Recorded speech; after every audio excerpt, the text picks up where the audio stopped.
Channel में माया कराड़िया फिर एक नए वीडियो के साथ आज हम बात करने वाले हैं जेनेटिक कोड के बारे में।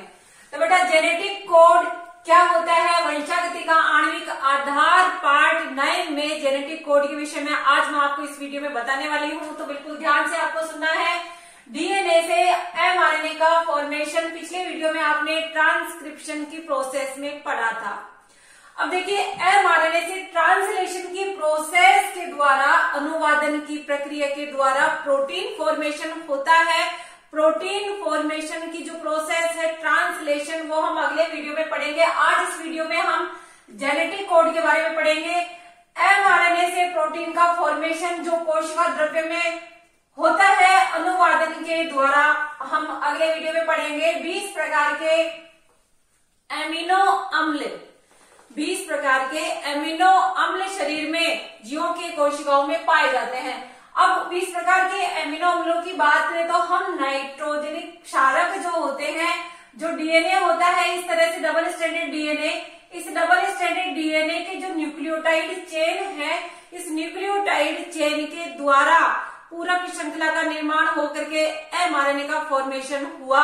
और एमआरएनए में ये जो नाइट्रोजन क्षारक है AGCU, नाइट्रोजन क्षारक, इन नाइट्रोजन क्षारक जो न्यूक्लियोटाइड श्रृंखलाएं बना रखे हैं, ये न्यूक्लियोटाइड चेन जो होती है, इनके द्वारा, इन नाइट्रोजन क्षारकों के क्रम के द्वारा एमआरएनए के 4 नाइट्रोजन क्षारकों के क्रम और 20 एमिनो अम्लों के बीच आनुवंशिक सूचनाओं का जो आदान प्रदान है, जो संचरण हो रहा है आनुवंशिक सूचनाओं का, इस आनुवंशिक सूचनाओं के संचरण को जेनेटिक कोड कहते हैं। वापस समझना, एमआरएनए ये जो डीएनए है, इससे जो है एमआरएनए फॉर्म किया यानी बना। एमआरएनए से क्या बनना है, प्रोटीन बनना है। ये डीएनए है, डीएनए से एमआरएनए बना, डीएनए से एमआरएनए बना और एमआरएनए से क्या बनेगा, प्रोटीन बनेगा। चलिए इस प्रोटीन बनाने से पहले की जो स्टेप है वो है जेनेटिक कोड। क्या होता है, सूचनाओं का आदान प्रदान किस तरह से हो रहा है, एमआरएनए के द्वारा। तो एमआरएनए की जो 4 नाइट्रोजन क्षारक है, इसकी कंप्लीमेंट्री चेन बनी और एमआरएनए का फॉर्मेशन हुआ। अब चलिए इस एमआरएनए के फॉर्मेशन पर इस तरह से ये जो है, ये नाइट्रोजनस बेस है वो लगे हुए हैं, न्यूक्लियोटाइड्स की जो चेन बनी हुई है, ये न्यूक्लियोटाइड्स लगे हुए, नाइट्रोजन क्षारक AGCU ये इन पर लगे हुए हैं। तो बेटा इनका एक क्रम है फिक्स और उस क्रम के द्वारा ही सूचनाओं का जो है आगे संचरण होता है। आनुवंशिक सूचनाओं के संचरण को जेनेटिक कोड कहते हैं। न्यूक्लियोटाइड में नाइट्रोजन क्षारक होते हैं, 4 नाइट्रोजन क्षारक, जिनका नाम मैंने बताया AGCU, ठीक है। आनुवंशिक डिक्शनरी की पूरी वर्णमाला इन्हीं से बनी हुई है, यानी AGCU जो नाइट्रोजन क्षारक है, इनके द्वारा ही आनुवंशिक सूचनाओं का एक पर्टिकुलर क्रम के आधार पर संचरण होगा। जो प्रोटीनों में अंतर आप देखते हो भाई, जो ट्रांसलेटेड आगे प्रोटीन्स ट्रांसलेशन के थ्रू ट्रांसलेशन के द्वारा जो प्रोटीन्स बनेंगे, उन प्रोटीन्स में जो अंतर होगा वो पॉलीपेप्टाइड श्रृंखलाओं में उपस्थित एमिनो अम्लों के क्रम पर निर्भर करता है। बेटा प्रोटीनों में जो डिफरेंट संबंधित प्रोटीन कौन सी बनने वाली है, ये कैसे होगा, ये किस तरह से बनेगी, ये जो पॉलीपेप्टाइड चेन बनेगी एमआरएनए से ट्रांसलेशन के द्वारा, इस पर जो एमिनो अम्लों का क्रम बनेगा, इस क्रम के आधार पे प्रोटीन बनेगा। तो प्रोटीनों में अंतर जो होता है बेसिकली इन पॉलीपेप्टाइड श्रृंखलाओं में उपस्थित एमिनो अम्लों के क्रम पर निर्भर करता है। समझ में आया होगा कैसे डीएनए से एमआरएनए बनता है, कैसे अनुलेखन के द्वारा, आप पढ़ चुके हो अनुलेखन। अब इस एमआरएनए से जो प्रोटीन फॉर्मेशन होगा, ये ट्रांसलेशन की प्रोसेस के द्वारा होगा, लेकिन उससे पहले इन आनुवंशिक सूचनाओं का आदान प्रदान कहाँ और कैसे हो रहा है, ये जेनेटिक कोड के माध्यम से हम समझेंगे कि ये जो नाइट्रोजन 20 प्रकार के एमिनो अम्ल पाए जाते हैं जीवों में, इनमें नाइट्रोजन क्षारकों के आधार पे कैसे डिफरेंस होता है, कैसे जो है सूचनाएं पॉलीपेप्टाइड चेन बनाकर के प्रोटीन के रूप में आगे संचरित होती है, तो प्रोटीनों में संबंधित प्रोटीन कौन सी बनने वाली है? ये पॉलीपेप्टाइड श्रृंखला में जो एमिनो अम्लों का क्रम है इस पर डिपेंड करता है। प्रोटीनों में जो संबंधित सूचनाएं प्रोटीनों के माध्यम से आगे जाती हैं। आनुवंशिक सूचना न्यूक्लियोटाइड क्रम की कूट भाषा में जो डीएनए है वो कूट भाषा में सूचनाओं का आगे संचरण करता है। अब यह है कि ये सब जो हम पढ़ रहे हैं इस जेनेटिक कोड को, ये कोडोन या कोड क्या होता है, कौन सा प्रोटीन कोड होता है, ये इन जो एजीसीयू है यानी नाइट्रोजन क्षारक है, इन्हीं के आधार पे आगे किस तरह से कोडोन का निर्माण हुआ है। बेटा ये जो है सिद्धांत दिया था जॉर्ज गैमो ने, यानी ट्रिपलेट्स कैसे बनेंगे, कैसे कूट जो जेनेटिक कोड है वो निर्मित होंगे, ये बताए थे जॉर्ज गैमो ने 1961 में इसके बारे में बताया था।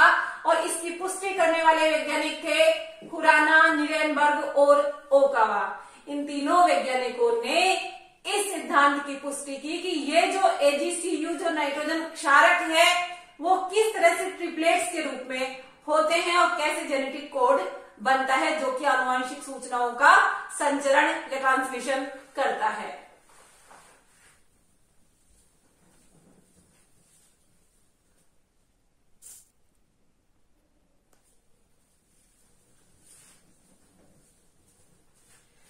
चलिए हम बात करते हैं कि ये 20 प्रकार के जो एमिनो अम्ल कोड होते हैं जीवों के शरीर में वो किस तरह से होते हैं।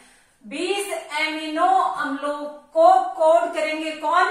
ये 4 नाइट्रोजन क्षारक। अब इन 4 नाइट्रोजन क्षारक जो न्यूक्लियोटाइड श्रृंखला में एमआरएनए के पास हैं, ये किस तरह से 20 प्रकार के एमिनो अम्ल के लिए कोडोन बनाएंगे। तो बेटा ये प्रश्न चिन्ह हो जाता है कि यदि ये 4 जो है नाइट्रोजन क्षारक एक एक के रूप में कोड करें तो ये तो 4 ही बनेंगे, 4 कोडोन बनेंगे, 4 कोडोन बनेंगे। अगर ये एक एक कोड करते हैं तो ये 4 कोडोन बनाएंगे। और यदि ये 2-2 के रूप में उपस्थित है, कोई सी भी आप श्रृंखला इसमें ले सकते हैं एमआरएनए की, 4 जो है अगर 2-2 के रूप में है तो 4 इंटू 4 कितने कोडोन बनेंगे? 16 कोडोन बनेंगे। ठीक है, 4 इंटू 4 16 कोडोन बनेंगे। अगर ये डबल के रूप में है, डबलेट्स के रूप में है तो 16 कोडोन बनेंगे। लेकिन 16 कोडोन से 20 प्रकार के एमिनो अम्ल कोड नहीं होंगे। हमें यहाँ पर जो है देखना है कि ये 16 कोडोन 20 प्रकार के एमिनो अम्ल को कैसे कोड करते हैं। तो बेटा ध्यान रखिए कि प्रत्येक एमिनो अम्ल को 3 नाइट्रोजन क्षारक का अनुक्रम जो है कोड करता है।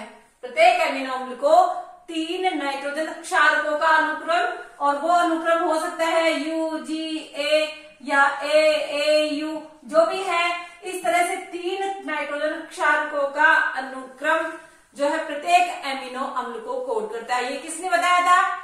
आपको ध्यान है जॉर्ज गैमो ने बताया था, पुष्टि करी नीरेनबर्ग, खुराना और ओकावा ने। अब ये जो 3 नाइट्रोजन क्षारक यदि मान लो एक साथ होते हैं तो एक कोडोन बनता है, और इसी को हम कहते हैं नाइट्रोजन क्षारकों का जो क्रम निर्धारित हुआ है। ये जो एमआरएनए पर क्रम निर्धारित हो रहा है इसी को हम कोडोन कहते हैं। ये 3-3 के रूप में जो है कोडोन बनाएंगे। अब जब 3 के रूप में है तो 4 इंटू 4 इंटू 4 कितने कोडोन हो गए? ये हो गए 64 कोडोन। कितने हो गए?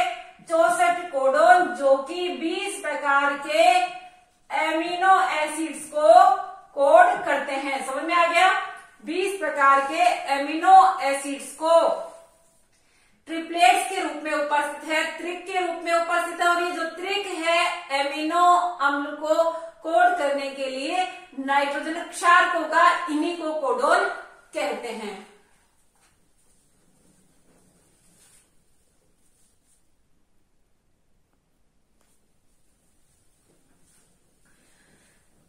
चलिए देखिए ये कोडोन कैसे बने हुए हैं। किस तरह से आपने एनसीईआरटी की बुक में देखा कि ये कोडोन, ये चेकर बोर्ड के अंदर किस तरह से ये जो है कोडोन बने हुए हैं। तो इन कोडोन को बनाने का तरीका देखो। ये प्रथम स्थिति है UGA या UCAG, ठीक है। इसी तरह से दूसरी स्थिति है UCAG। समझ में आ रहा है? अब तीसरी कंडीशन में ट्रिपलेट्स के रूप में है। तीसरी कंडीशन में इस बॉक्स में हम इस तरह से इन चारों कोडोन को लगाएंगे, क्योंकि प्रत्येक नाइट्रोजन क्षारक के साथ में ये आएंगे। तो प्रथम स्थिति ऐसे, दूसरी इस तरह से, और तीसरी हमने बना दी चारों नाइट्रोजन क्षारकों को एक ही यहाँ पर बॉक्स में दिखाएंगे। तो ये सब एक दूसरे के साथ त्रिक के रूप में उपस्थित होंगे, जैसे कि ये और ये यू यू, और तीसरा जो आपके ये क्रम है यहां से हमने लिया यू, इस तरह से उपस्थित है बेटा। तो ये यू यू यू ये किसको, फिनाइल एलेनिन को कोड करता है ये, ठीक है। अब चलिए आगे की कंडीशन देखते हैं। ये सी के साथ में यू सी, और यहां से हमने उठाया वापस यू, ये सीरीन को कोड करता है। चलिए आगे देखते हैं, यू और यहां से ए, और फिर यहां से वापस यू, ये ट्रिप्टोफेन को कोड करता है। ओके, अब आपको ये चीज समझ में आ रही होगी कि किस तरह से ये जो एनसीईआरटी की बुक में कोडोन का सिस्टम बता रखा है वो किस तरह से बना हुआ है। इनके अंदर ये प्रोसेस जो है एमिनो एसिड्स को कोड करने की, इनमें एक स्टार्ट कोडोन होता है जो प्रत्येक प्रोटीन के अंदर स्टार्ट करेगा इस प्रोसेस को, प्रोटीन फॉर्मेशन की प्रोसेस। इनमें स्टार्ट कोडोन के रूप में एयूजी होता है, और टर्मिनेशन की प्रोसेस को अंजाम देने वाले 3 कोडोन होते हैं। जैसा कि हमने आपको बताया कि 64 कोडोन बनते हैं, तो ये पॉलीपेप्टाइड बनाने वाले होते हैं 61, और 3 होते हैं टर्मिनेशन की प्रोसेस यानी समापन कोडोन। पॉलीपेप्टाइड की श्रृंखलाएं बनाने वाले 61 कोडोन होते हैं, और 3 पॉलीपेप्टाइड की श्रृंखलाओं को नहीं बनाते हैं बेटा। तो पता चल गया होगा कि 61 जो है पॉलीपेप्टाइड क्रम यानी प्रोटीन के बनाने का कार्य करेंगे, एमिनो एसिड्स के बनाने का कार्य करेंगे, पॉलीपेप्टाइड चेन बनाएंगे एमिनो एसिड्स की, और 3 जो है केवल और केवल टर्मिनेशन का कार्य या समापन कोडोन के रूप में रहेंगे। ठीक है, start codon AUG, termination codon यूएए। चलिए हम आनुवंशिक कूट की विशेषताएं, कैरेक्टरिस्टिक फीचर्स हम देखते हैं कि ये जो जेनेटिक कोड बने हुए हैं, इन जेनेटिक कोड में जो नाइट्रोजन क्षारक होते हैं वो आपके ए जी सी यू ए सी सी, ये जो आपकी कोई सी भी ये श्रृंखला होती है, इनमें ये ट्रिपलेट्स बनते हैं। इनकी क्या विशेषता होती है, डीएनए से एमआरएनए की इस तरह से चेन बनी हुई है, पॉलीन्यूक्लियोटाइड चेन, इस पर ये ट्रिपलेट्स उपस्थित है बेटा, ये ट्रिपलेट्स उपस्थित है। तो इन ट्रिपलेट्स का क्या कैरेक्टरिस्टिक फीचर है, सबसे पहली बात कि ये ट्रिपलेट्स के रूप में उपस्थित होंगे। ये जो कोडोन है, ये जो कोडोन बने हुए हैं, ये कोडोन किस तरह से है, ये ट्रिपलेट्स के रूप में है। कहने का मतलब है कि नाइट्रोजन क्षारकों के ये 3 नाइट्रोजन क्षारक मिलकर के एक अनुक्रम बनाएंगे। अगर इसमें किसी प्रकार का चेंजेस होता है तो ये म्यूटेशन को अंजाम देते हैं। ये ट्रिपलेट्स के रूप में उपस्थित होते हैं। दूसरी बात, कूट कोमा रहित तो होता है, कोमा या पंक्चुएशन मार्क इनमें नहीं होता है। इस तरह से रेगुलर कंडीशन होती है बेटा इनकी, कूट जो है कोमा रहित होता है।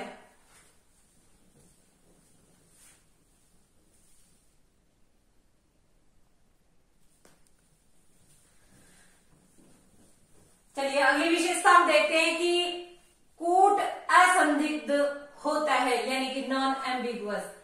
बेटा एक कोडोन एक विशिष्ट एमिनो अम्ल को कोड करता है। एक कोडोन जैसे मान लो ए यू जी, ये मिथियोनिन को कोड करेगा। ठीक है, तो एक ट्रिपलेट यानी एक कोडोन एक एमिनो अम्ल को कोड करता है। चलिए कुछ विशिष्ट परिस्थितियों में जैसे कि ई कोलाई में तो ये अलग अलग एमिनो अम्लों को भी कोड करते हुए पाए गए हैं, लेकिन कुछ विशिष्ट परिस्थितियों में इस तरह की सिचुएशन देखने को मिलती है। अगली विशेषता हम देखें, कोड अतिव्यापित होता है, यानी कि नॉन ओवरलैपिंग। ठीक है, नॉन ओवरलैपिंग का मतलब होता है जैसे कि मान लो ये श्रृंखला है नाइट्रोजनस बेस की, इसमें अगर हम कोडिंग का सिस्टम देखते हैं तो नॉन ओवरलैपिंग की कंडीशन में ये 3 एक एमिनो अम्ल को कोड करते हैं और ये 3 एक एमिनो अम्ल को कोड करेंगे। चलिए ठीक है, कितने बनने चाहिए, केवल दो एमिनो अम्ल बनने चाहिए, ठीक है, क्योंकि ओवरलैप्ड कंडीशन नहीं है, कोई सा भी नाइट्रोजनस बेस ओवरलैप्ड कंडीशन में नहीं है। इनमें ओवरलैपिंग कैसे हो सकती है, देखिए अगर इनमें ओवरलैपिंग करें तो ये मान लीजिए ये कोडोन है, अगला कोडोन यहां से शुरू होए तो इस तरह से दूसरा कोडोन बन गया, अगला कोडोन एक को ओवरलैप करते हुए यहां से बन गया तो ये तीसरा बन गया, और चौथा आगे इस तरह से इसको लेते हुए बन गया। और इस तरह से जो है ओवरलैपिंग की शेयरिंग नहीं होती है नाइट्रोजनस बेस की, किसी तरह की कोई ओवरलैपिंग नहीं पाई जाती, चाहे एक नाइट्रोजनस बेस की ओवरलैपिंग हो, चाहे दो नाइट्रोजनस बेस की ओवरलैपिंग हो। इस तरह से अनअतिव्यापित कंडीशन में ये कोडोन बने हुए हैं, एक क्रम में चलते हैं, एक लाइन में चलते हैं, और इस तरह से इनके बीच में कोई कोमा नहीं होता है, तो नॉन ओवरलैपिंग की कंडीशन पाई जाती है। चलिए, कूट सार्वत्रिक होता है, यूनिवर्सल होता है। यूनिवर्सल का मतलब होता है बेटा कि ये आपको प्रत्येक जीवधारी में इसी तरह के कोडोन मिलेंगे, चाहे किसी प्राणी में देख लो, चाहे किसी निम्न श्रेणी के जीव में देख लो, चाहे आप उच्च श्रेणी के प्राणियों में देख लो, चाहे मनुष्य में देख लो, चाहे एनी कोई भी प्रकार के जीव में आप देखोगे तो ये कोडोन यूनिवर्सल कोडोन जो है होते हैं, यानी कि प्रत्येक जीवधारी में इसी तरह के कोडोन बनते हैं, यूनिवर्सल होते हैं, सभी जीवधारी में पर्टिकुलर एमिनो एसिड को कोड करता है। जो ट्रिपलेट होता है वो आप चाहे किसी जीव में देख लो, चाहे पशु में देख लो, चाहे मनुष्य में देख लो, चाहे पक्षी में देख लो, तो आपको सब में इसी तरह के कोडोन यूनिवर्सल कंडीशन में मिलेंगे।